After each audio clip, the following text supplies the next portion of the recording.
Hello, good evening.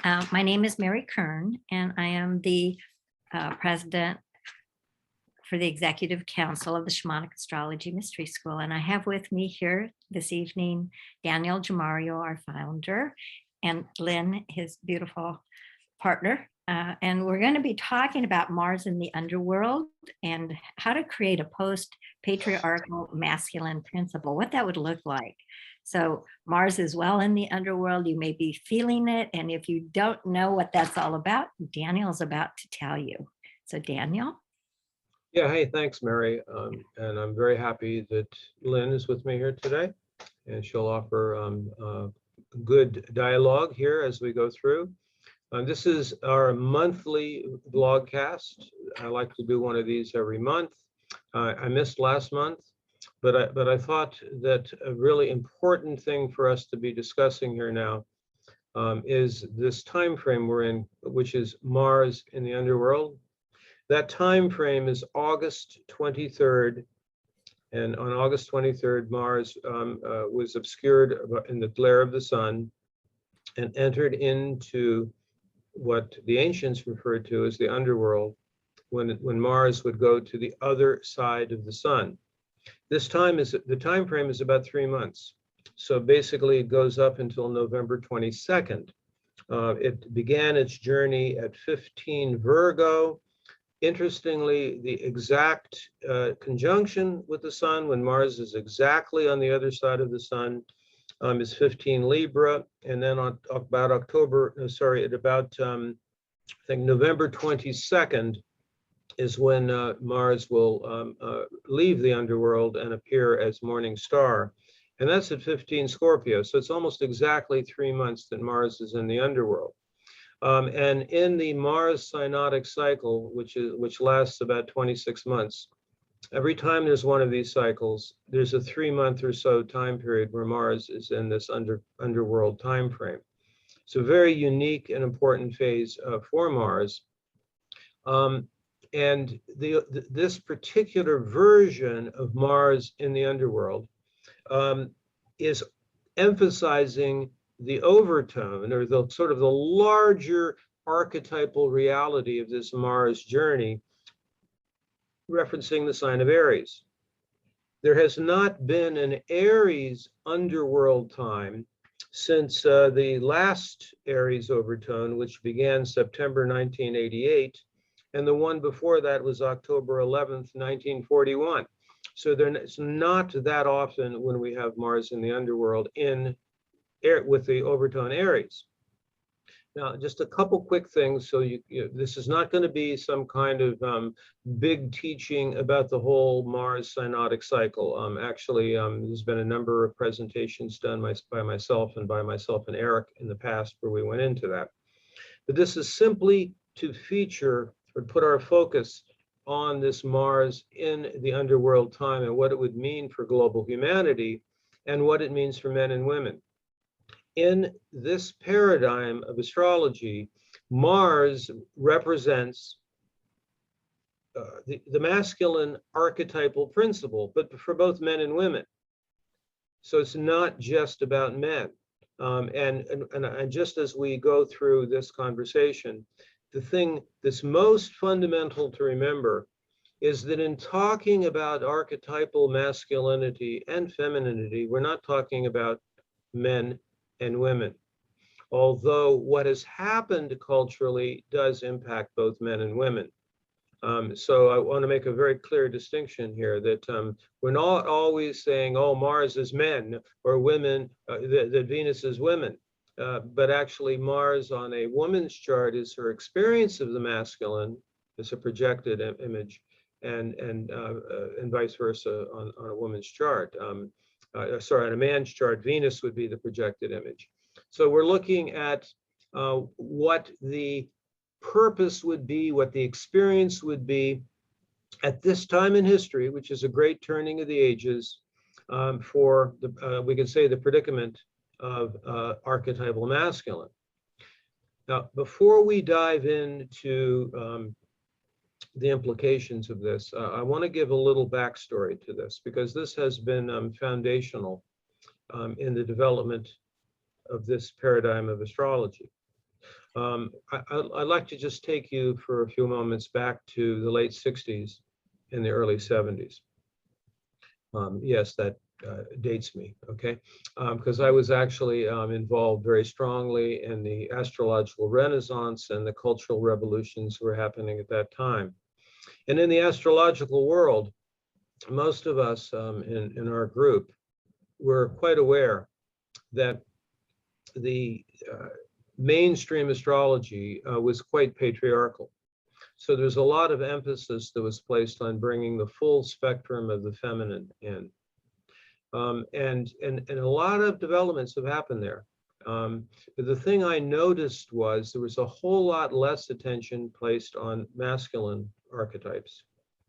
And in fact, I had this feeling all the way back in the 70s that hierarchical patriarchy, that is to say, the system that we're in for quite a long time now, at least in the advanced cultures, or actually most of the world, the hierarchical patriarchal system that we're in has actually been more damaging to the full spectrum of the masculine principle, and women have done actually better, made better efforts since the early 70s in expanding our understanding of the full spectrum of the feminine.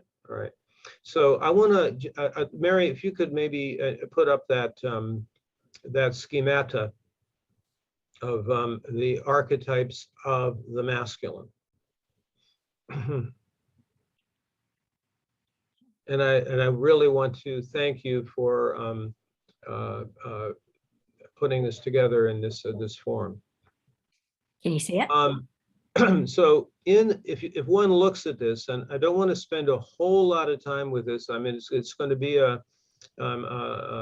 it's actually going to be a major part of the redoing of our online courses when we talk about the archetypes.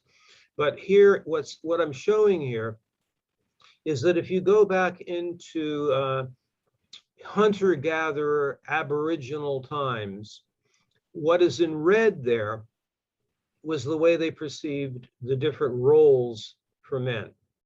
Okay, so you've had the headman, and then you see over on the left the hunter, and they had two others, and they seem to show up in the same place: shaman and clown.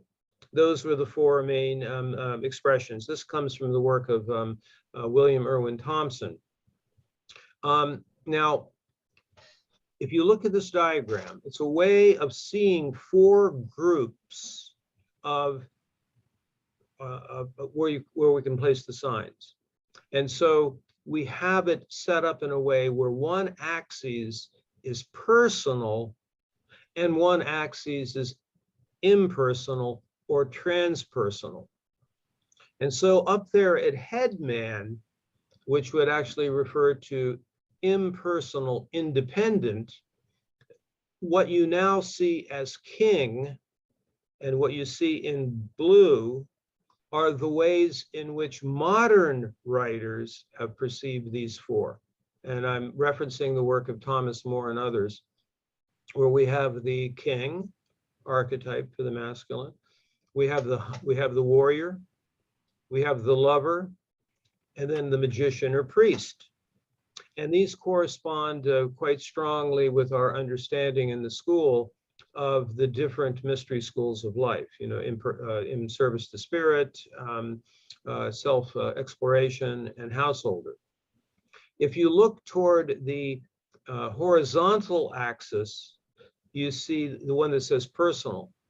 You would have on one side the autonomous personal, which is primarily self-interest, actually, and intimacy is art, actually.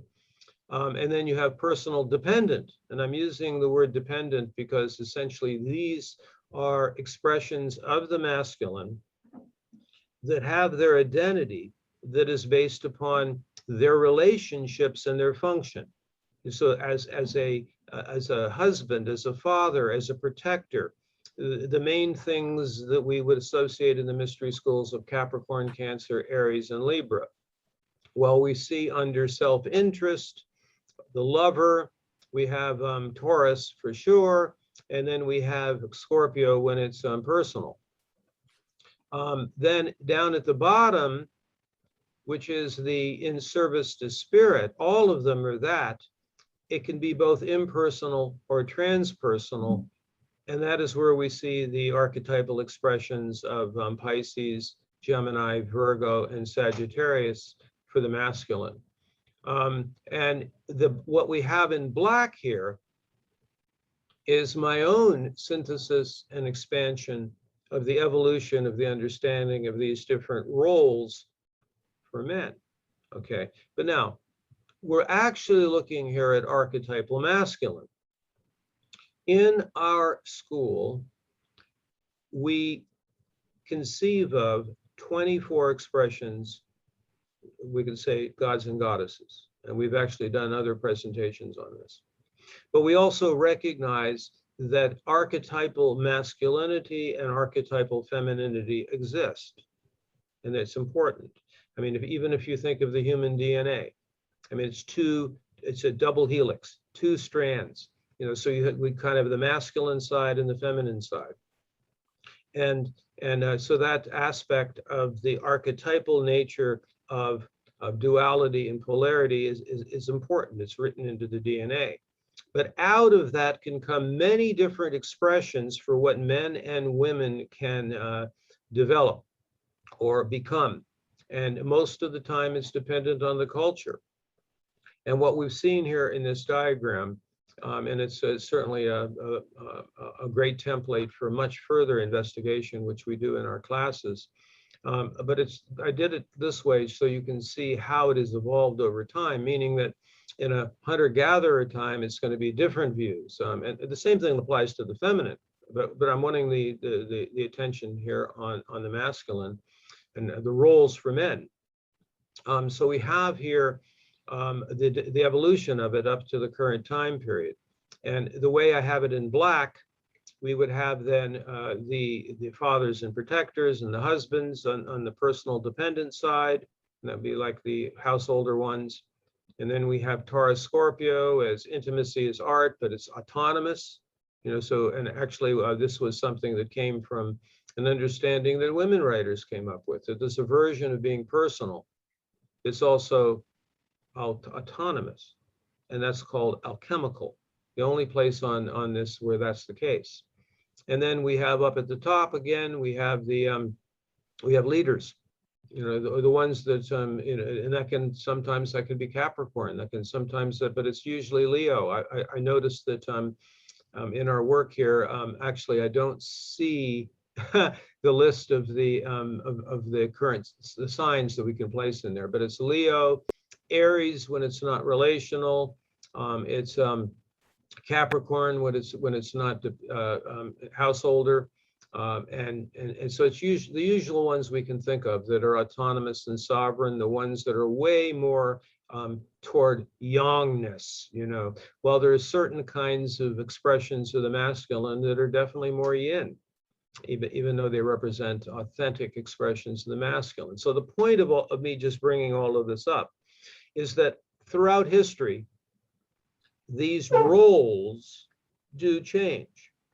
And the other concept to understand here is that usually most men and women, and we're going to put our attention on men here, most men will be captured or boxed into the roles that the culture says they're supposed to play.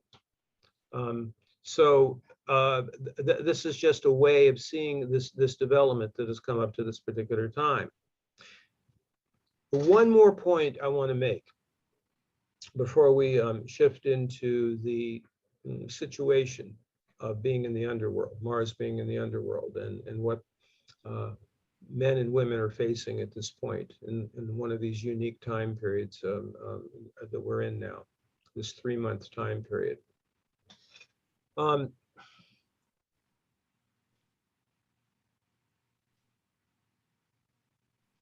Pause it. Sorry, I can't find. Oh, okay. I forgot to mention this to you. Because I'm so much now in the habit of doing these courses where every time I do this, they stop it, it's a point of editing. So I just for a moment, I just had a little bit of a brain freeze. And Okay, so that's okay. so Well, the time is 5:32. If that shows, we can. right. I'm gonna quickly go into the next point, which I now Did you talk about Aquarius? You talked about all the archetypes, but maybe I missed it. Did you mention Aquarius? okay, I'll start there. Okay, thanks. Okay, resume. When investigating these the ways in which the different signs fit into the schemata, you will see way down there to the left, Aquarius as an outsider, an outlier, and actually the masculine version of Aquarius can actually be anything it wants, as long as it's free and unique. So you cannot really put it on one of those four sides. Now, I want to go back to this, the fact that what we're talking about here is archetypal masculine and feminine, and not men and women. What we're really trying to get beyond here is what is sometimes called identity politics. And what has happened with this is that there has been this identification with hierarchical patriarchy as being men, right? And so therefore it's about men. No, it's about hierarchical patriarchy, and it is about the cultural roles that have been assigned to men and also to women. So it's a big mistake to have it be about, oh, what we need is a woman, and while there's plenty of women who are absolutely in support of hierarchical patriarchy, and I mean I could list actually leaders of Silicon Valley corporations. I can list world leaders. I could name off like 15 or 20 of them that without question are in support of hierarchical patriarchy, and so therefore, just because they're women, it doesn't mean, well, okay, all women must be by definition good, and men, of course, are the enemy. So, and this actually goes into one more thing I want to bring up as a framework for this, before getting into the predicament and the challenges that show up in the world today. And hopefully we're going to be offering some suggestions about how to move through this. There is a person that for a while I had been influenced by, David Data. I don't use too much of his work at this point, but at one point he said that this is sort of a way of understanding what happened from the 70s until now. There would be 3 stages for men and women. The first stage is when you are completely captured by what the culture says a man is supposed to be. So the traditional roles. Same thing for women. Stage 2 is when you begin to wake up. And so what would therefore happen is that a woman would take on the characteristics of the masculine that would allow her to succeed. So then it's like beating men at their own games. And then you would have men who who will say, I need to develop more feminine characteristics. And so they're learning from the feminine, and then it becomes the caricature of the wimpy new age male. So it's like an overcompensation in stage 2. What we're trying to get to is a stage 3. And I believe that the paradigm used by our school offers a solution, which is to recognize the full spectrum of these different expressions of the masculine. Nevertheless, given that it is the archetype of Mars in Aries that's the one that's in the underworld now, this happens to be the leading edge inquiry now for both men and women. So therefore, we're not just talking about how men are handling the Aries archetype and what they're doing with it, but also women who project that or look for that or their understanding of what the Aries archetype is. So when Mars is in the underworld, it's a very specific phase in the developmental process of this archetype at this time. I want to just pause for a moment because we're now going to get into the modern examples, and also the reason I wanted to invite you, Mary, and you, Lynn, to a discussion about this right now is because I know you both have your own experience of what's happening to men at this time in the culture. Thank you. Lynn, would you like to start? Oh, I just like to share, my opinions about how I think it is unfair for men, situations where I think it's unfair to men. That actual examples through Daniel's friends and more often the West actually, regarding the first is alimony.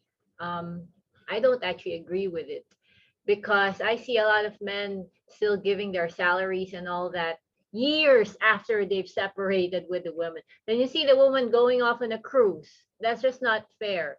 To me, that says something about women. They say that they're empowered and all. But if you really think about it, it's like indirectly saying I don't have the capability to earn myself, so I'm just going to take advantage of the man. It's kind of like reinforcing that you're weak, so you have to get someone else's resources. There's a certain fairness that should come from it, meaning, sure, if the man abused me verbally or whatever during the marriage, but then it doesn't extend to 10 years, 20 years, of receiving. That's the first one. The second is at least here in the Philippines, women can sometimes use the menstruation issue and pregnancy to control men. Like here, if let's say a woman really wants a guy, okay, get pregnant, then he can't escape from you anymore. Because then if he goes away, then he's the bad guy. And poor me, I'm a single mother. That kind of thing. Third thing I don't like and I wish would change is women actually helping, promoting, and contributing to the disempowerment of men. With what's happening in the world now, that's really not going to help humanity in general. If you make two factions, men versus women, we're supposed to help each other. The divide and conquer tactic is working. So you split the two sides already. You already lose 50%, right? So, for example, at least here, like a literal physical example, the men here, this is just my theory, I have no proof, but I think that's what's happening. The men here are in the Philippines are kind of weaker than the women. And I think aside from the whole social, cultural, behavioral aspect, physically they eat a lot of chicken, and the chickens here have hormones, the estrogen. So I tell my birds, don't eat that chicken, Many things, really many things, chemicals and the social norms trying to put men down so that they are disempowered enough to actually not be there to show up when they need to protect their children and their women. Right. Kind of like with policemen now. Where are the good guys to protect us from all these fake rules, They're all disempowered. They can't even move. They can't even really do what they think is right because society will say that, oh, you're just a patriarchal man trying to control stuff. It's really inverted. So I wish that would change. That's actually not that much different than the way it has evolved in the Western world. The disempowerment of the masculine, making it's way better to be beta You know, that got this. I refuse to even use that expression alpha beta. You know, it's just why I'm looking at the full spectrum of the masculine and some of this. In fact, just want to throw one more thing in, and we want to look at this wonderful thing you've come up with, Mary, of your understanding on this. Jung was asked once, "What is masculinity?" And his response was, masculinity means to know your sword and to know how to use it.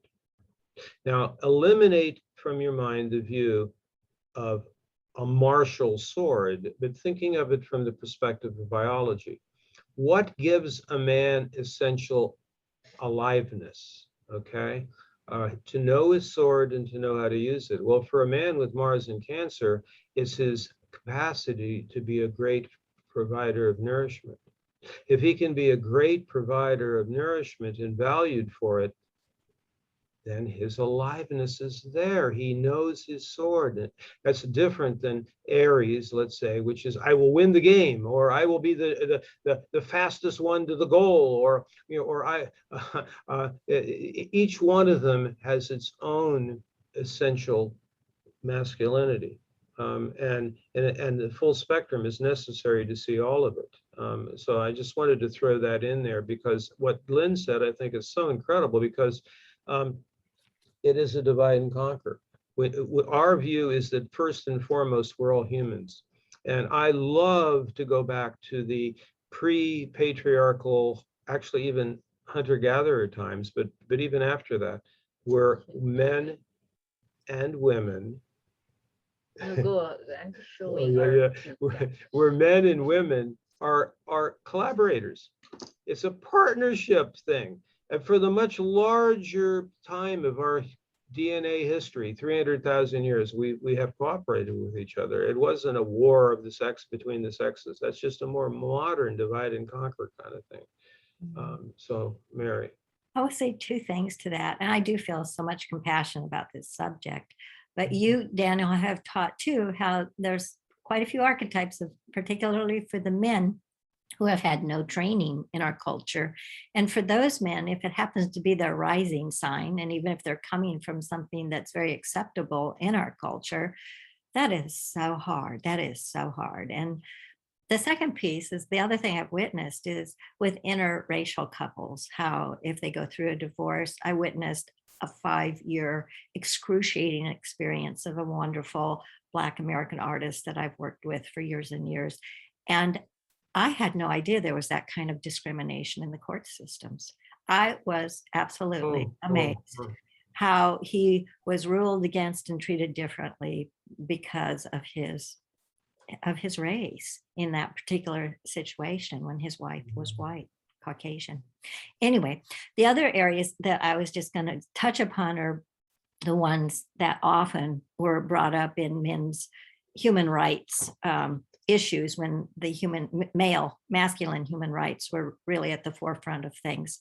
And that is in all these categories where overwhelmingly men are disfavored, beginning with what I believe was mentioned by Lynn about the custody of their children even. And I want to say that this list that I'm going to go over, when I originally came across it years ago, the percents of how this was disfavorable to men versus women was just glaring, screamingly wild, because we're talking anywhere from 78 to 98% disfavorable to men as opposed to women. So think about that when I bring these up. 78% of all suicides throughout the world are men. Workplace and war deaths is up in the 90s of men to women. There's life expectancy, which is quite a bit lower for men than women. There's homelessness issues, way higher for men. And then we come to addictions, and that is pathetically higher for men. Also, fraternity fraud has been perpetrated upon men. And the criminal court system, like I said earlier, is biased. In the educational system, men are quite a bit behind women now also. So even when it comes to the fact that we hear a lot about women being abused and having shelters, very few of us are aware that this occurs for men and they have no shelters. There's no resources for them. So at this turning of the ages, the question that I'm kind of searching in my own heart is, what can be healed for this masculine experience, and what would that look like? And I'm looking to Daniel to talk more about that tonight, because I think if our culture is going to be healed, the masculine patriarchal problems for the masculine, for both men and women, do need to be healed. And with Mars in the underworld, if you're like me, you may have been getting some pretty strong experiences to trigger what hasn't been healed in your own particular masculine on your chart. So yeah, I'm anxious to hear more, Daniel. Would you put up that other slide? Yes, sir. Which one? The one of the woundings. Yeah. The typed list that I had, that one? Okay. No, the one from Under Saturn's Shadow, that one. Ah, perfect. Okay, just want to make sure I get the right one up. And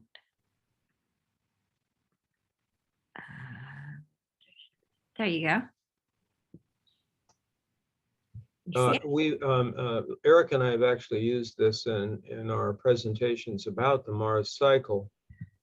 And this is material that was summarized from a really good book called Under Saturn's Shadow, The Wounding and Healing of Men. And here's some of the lists of things. The relationship to the feminine, mother, what the nature of that was, and the loss of cultural rites of passage. And this is a super important one that I want to get more into when we get into how to navigate Mars in the underworld and how we can work with that.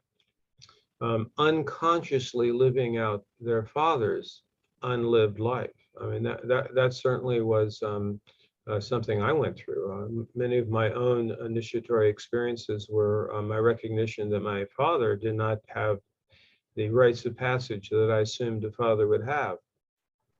Society's traditional definition of the masculine or being a man. I mean, that's pretty obvious, and that's what I was referring to as what a culture we're born into says about what it is to be a man.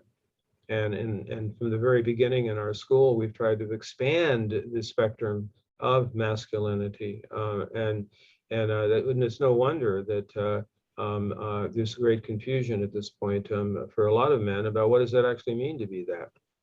And then actually our answer is that there's 12 answers about how to be that, and not very many of them are recognized by the family we're born into, or the educational system, or the way corporations operate, or where the military operates, and so on. Longing for the father and the tribal fathers, ancestors. I know this is true about Canada and America, which is it's an orphan culture, actually. I mean, most of the people who came to the quote New World were leaving behind their own Aboriginal and ancestral traditions. And they usually came to America and to Canada without their elders, actually. So they came into a place where the population they displaced was loaded with an understanding of elders, right, and the honoring of the ancestors and the traditions, and that was not even honored; it was like eliminated.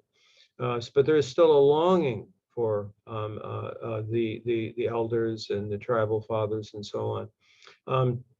Here, obviously, being governed by fear, but this was certainly true back when this book was written. But if anything, that's only accelerated now. Fear is like running so much of the world's programming at this point. And then if men are to heal, they must activate within what they did not receive from without. Okay. And this actually does very beautifully bring us to in the Mars cycle, what happens when Mars is in the underworld. Because virtually all of these issues we're looking at here are up for inquiry. Now, it is also the case, as I've mentioned, this is the Aries overtone for the Mars journey. Every 26 months, there will be a different archetype of the masculine that is kind of on the front lines, that is going through its journey of initiation. And there are different phases of that. But here the emphasis is on Aries. What is archetypal Aries? What has it been recently? What was it before? Certainly at this point, Aries has, at least in the Western world, I mean, it's identified with war, with warriors, with a certain kind of aggressive behavior. Even at its best, it is still, unfortunately, on the shadow side, written into it is that you got to win. It's kind of like the sporting ethic that has degenerated into winning is the only thing, rather than what Aries could be, which is just going for your personal best and getting off on being able to be at your best, particularly if you have a noble cause or purpose.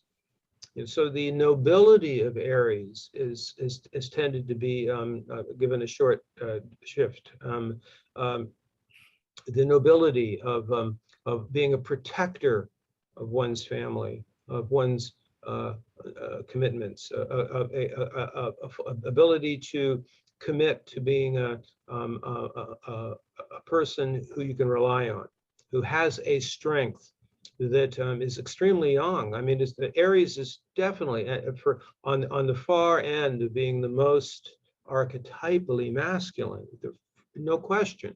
But that also means that women who have a strong relationship with Aries also are way more on the side of the archetypal masculine. Now, what has happened with Aries recently, and I know it didn't used to be this way further back. What has happened is it's become identified with like professional armies. It's been identified with a certain kind of insensitivity to suffering. Actually, I'll give an example of this. An old friend of mine who had a great deal of Aries, and he epitomized Aries qualities archetypally to the max. And we were having this discussion one time. And the thing we were talking about was vulnerability. And he said, oh yeah, let's get into this vulnerability thing, because let's go more deeply into vulnerability, and then I will know what I need to defend against. And so, in other words, he automatically was thinking the word vulnerable meant that you were weak. And so then he would know what it is that he could create as a greater strength, so he would not be vulnerable. Not aware that vulnerability can be a great strength. Right? He also is the one, bless his heart. I mean, I've used this example a lot. One day I should thank him for this. He used to say, he's a bodybuilder also, and he, like big black belt type guy, right? And he would say, as a good Aries, he would say, I have waited 13,000 years for the great battle between the light and the dark. Bring it on. As a kind of this most totally on steroids thing of we're ready for the great battle, a polarity battle, good and evil, black and white, and whatever. And to me, that is the death throes of hierarchically patriarchal Aries. That if we go to that level, then it is game over. Okay, so what would be this evolution of Aries. Certainly the protector image is there, the strength is there, the ability to commit to a noble cause or purpose. I like to think of it as actually a protector of the cosmic order, of the standing up for the good, standing up for righteousness, and so on. Being on the side of the circle of grandmothers. I mean, it's our whole evolution of. It's great. This book is called Under Saturn's Shadow because what it's dealing with is the patriarchal version of Saturn, not what Saturn had been for so long a period of time, which was the circle of grandmothers. Did you had something to? Just want to add, yeah, talking about grandmothers, just want to remind all of us how it has been used like in an inverted fashion for the bad agenda. The inversion of the Mars, the Aries archetype. Protect grandma. You're gonna kill grandma. Be noble and and Right, do right. these, so that you're doing good to society. That's what's noble. Mhm. That's what protecting the kids and the grandmas are about. Mhm.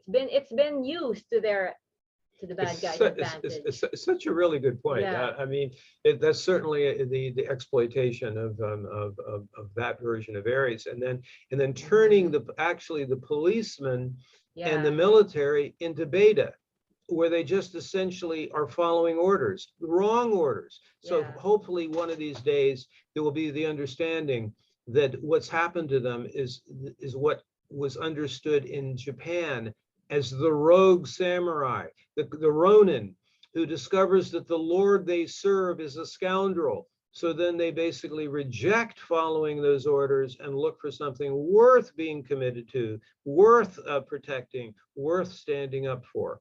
Now, see, these are all the developments of Aries, which is a revision of what it has been, but it's not a revision of what the essence of it is.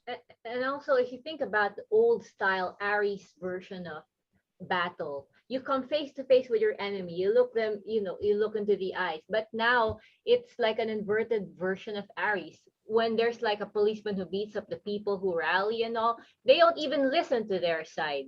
They don't want to. It has to be one-sided. It's just like lasering someone and not seeing your enemy. It's such an Actually, inversion. it's really interesting. There's a whole series of different science fiction series that have been on that, where a whole culture decided that the only quote warfare that would be allowed is when you can see into the eye of the person who is your enemy.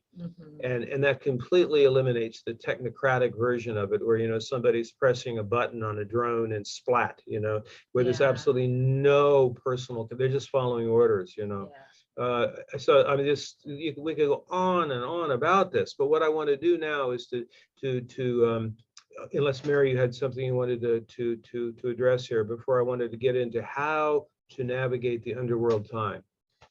Excellent. The only thing that came up for me was what you were describing was a version with a soul and without a soul, where the soul has been suppressed, and bringing our soulfulness back, and how we connect to the earth and the sky. And what shamanic astrology teaches is a way forward of all this. So I'm so appreciative to be here at this time. But that's an interesting point, because the hijack of Aries is turning it into a collectivity, because one of the essential things about Aries is it's supposed to know what its own boundaries are. I mean, part of the definition of Aries is I have my boundaries. I'm not being controlled by something that is not a noble cause or purpose, you see. So, I mean, I would see that in the revisioning of moving the Aries Mystery School forward. It's the commitment to one's own sense of self, even in carrying out a noble cause or purpose, whether it's protecting your family or protecting your I mean, recently I was hearing about from our graduate Mariana about her experience of the firemen that are protecting the homes up there in Northern California, and how incredibly impressed she is with their commitment and dedication to protecting the homes. It opened her heart to actually see that kind of courage, you know, and that kind of commitment to what is a noble cause. Yeah. Nowadays, be careful about what you define as noble cause, because it could be like you know, you know, as they say, the witches were burned, but you should be more scared of the people who burned the witches. Kind of like that. Yeah. Yeah. Exactly. I think their noble cause is what your heart tells you. It's connecting Right, to your right, heart. No, that's absolutely. It's like coming from soul. It's coming from higher self, not from just blindly following orders. Yeah. So here in the underworld time, in the traditions prior to hierarchical patriarchy, there were rites of passage that men would undertake. One of them was the sun dance. There was also another Native American version of it, which was called the Okipa. And at various points, the male would choose, it would be the time, it would be the rite of passage to go into a ceremony, to go into one of these rites of passage, where he would have to completely let go and surrender. And he would have to go through what would certainly not be easy. You would have to face your own death. It would be a version of shamanic death and rebirth.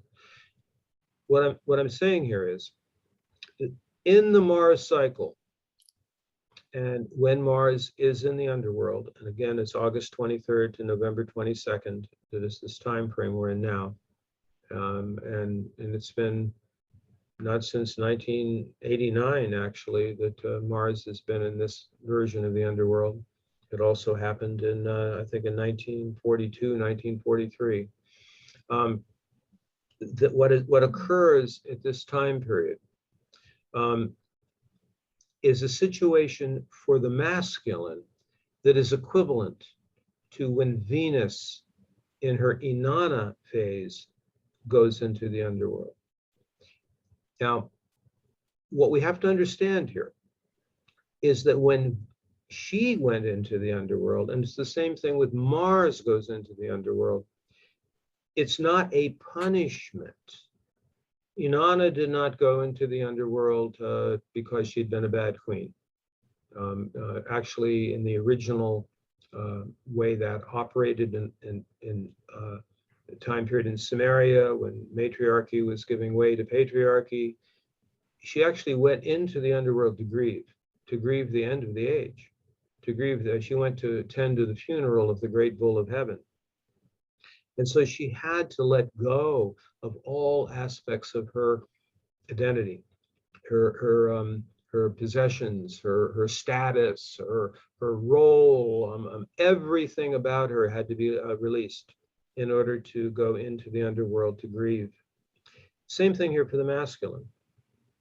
So there's a certain stage where the male would be willing to let go of his accomplishments, his achievements, his identity, all of it. And the reason the way the native cultures did that was so that he would also be able to grieve. But the grieving and the surrender was so when he came out of the ceremony, he could serve the people.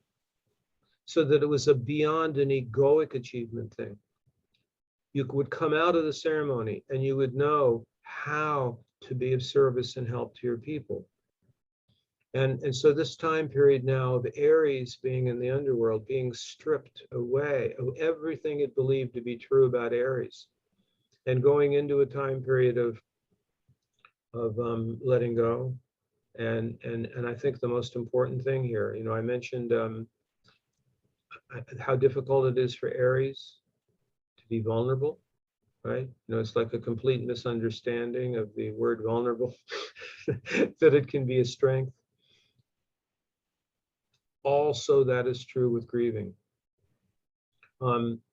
Grieving is something which many of my own teachers suggest is the key to making having any possibility for people of the advanced cultures of the world to build a new world, to go into the world we would really enjoy living in. Okay, the new Earth or prime Earth, or however you want to say it, because the way the native traditions know, people like Martin Prechtel, in his whole teachings around grieving, and one of my other favorites, Stephen Fredrickson, the leader of the Canadian leader of the Orphan Wisdom School, who has studied with Martin Prechtel. To authentically grieve is how new creation comes. To authentically grieve comes art and beauty. That those that have had the experience of authentically grieving, there's a sense of connection to our true self when that occurs. Because to actually be able to really grieve, it's not only natural and human to be able to do that, but it also means that you've loved.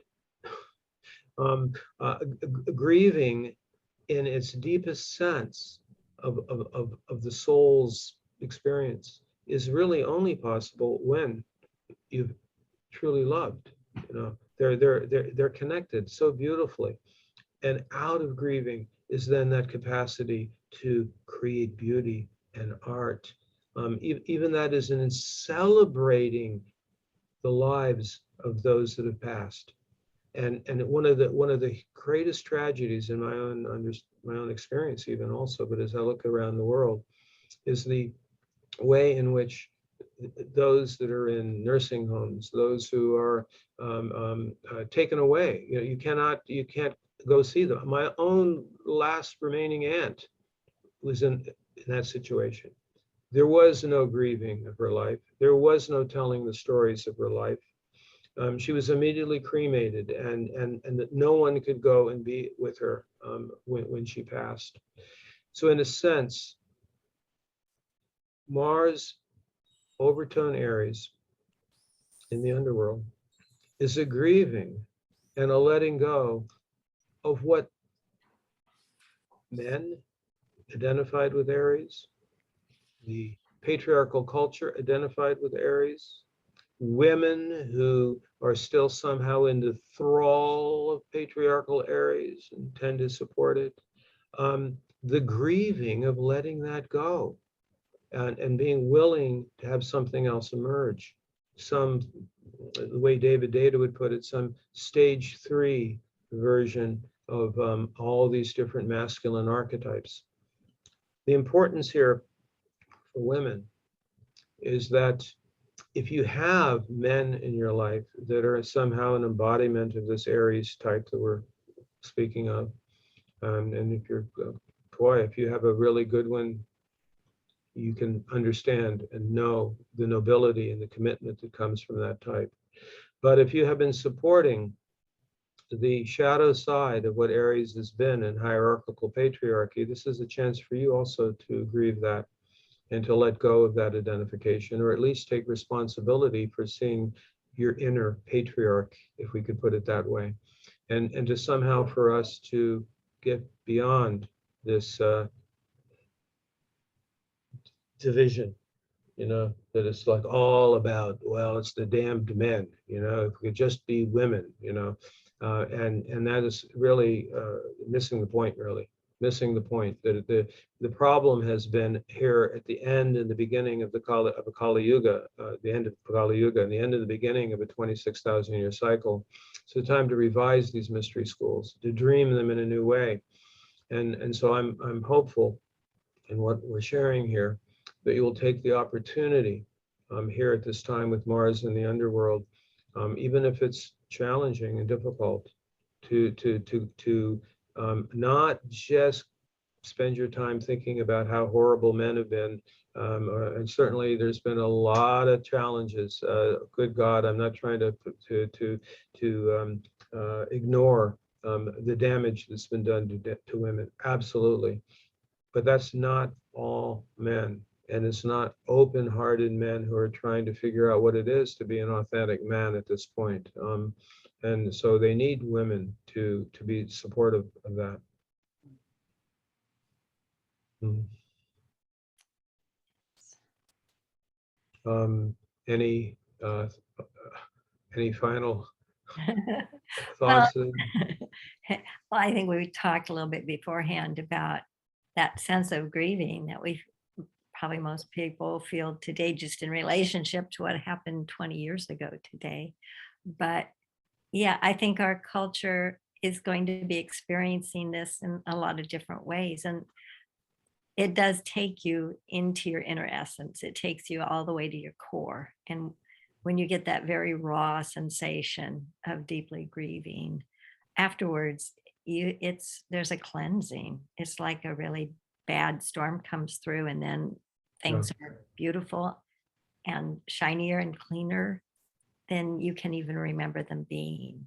So 3 months, I also noticed, in the story of Persephone, how she was kept for 9 months, and then we experience winter in the mythology of that story. Just think it's so interesting that Mars is in the underground for 3 months, like he's been like, and again, we're not talking about men, but just Mars. the sacred masculine being in the underground for 3 months, kind of matching up. And then actually arising during the, so basically the signs, at least in this one, the signs that Mars is going through during those 3 months, being Virgo, Libra, and coming out in Scorpio.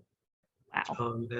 And so those are elements of this. I mean, so therefore, maybe as a final thought here, this exact point of the conjunction, when Mars is completely on the other side of the sun, in that exact alignment, it's right in the middle of the sign of Libra. Well, if Mars is surrendering and grieving, and remember in the old ceremonies, it usually involved a rite of passage that involved shamanic death and rebirth. You would actually, this would not be some intellectual exercise. I mean, it would actually be a trial to see what you would have to go through to surrender. So to have that Libran point right at the exact point, to me, that refers to the essential issue of wholeness for Libra. And remember, Libra is the resonant polarity with Aries. What is wholeness for Libra? It's actually knowing yourself fully as the person you most love being in relationship with, right? So you're actually then in a place where you can be truly open to be of service and help to others, because you're not just looking around to see whether people like you or not. It's coming from the core of your being, a wholeness, which is also coming from the Virgo archetype and then the Scorpio archetype. So the fact that what you brought up is really interesting, because then it would correspond to in the seasonal calendar, right? At least in the Northern Hemisphere, that Mars is in the underworld, and then it's coming out in that time frame just after Samhain, and going into the winter season. It's very interesting, actually. Those are other factors to explore. Lynn, do you have any final thoughts? Well, I hope that the whole world takes advantage of this whole timing to help heal the wounded Mars and the wounded Aries archetype. Otherwise, it's gonna come out angry and gonna backfire on the world, using wrong use of force and brute to bring us in the wrong world direction. And also just sharing my little cutesy here. Remember that it's supposed to be life is our DNA is a double helix. It's not supposed to be a competition between men and women. It's a parallel thing. It's an intertwining thing. So if one is disempowered, then that cannot empower the other one, and vice versa. We celebrate Gylany, the collaborative partnership possibilities of humans that is in our DNA far longer than what's happened in the last 5,000 or 6,000 years. And so this is going to be going on for a while. And actually, just before we close, just an announcement that our school will be doing 2 free equinox seminars coming up next week, a little bit more than next week, on the 22nd and 23rd, I believe. And one of them is on this same issue that I'm going to be doing with Eric, who knows more about the Mars cycle than any of the other people that I've had the opportunity to share this material with, and he's taken it forward in beautiful ways.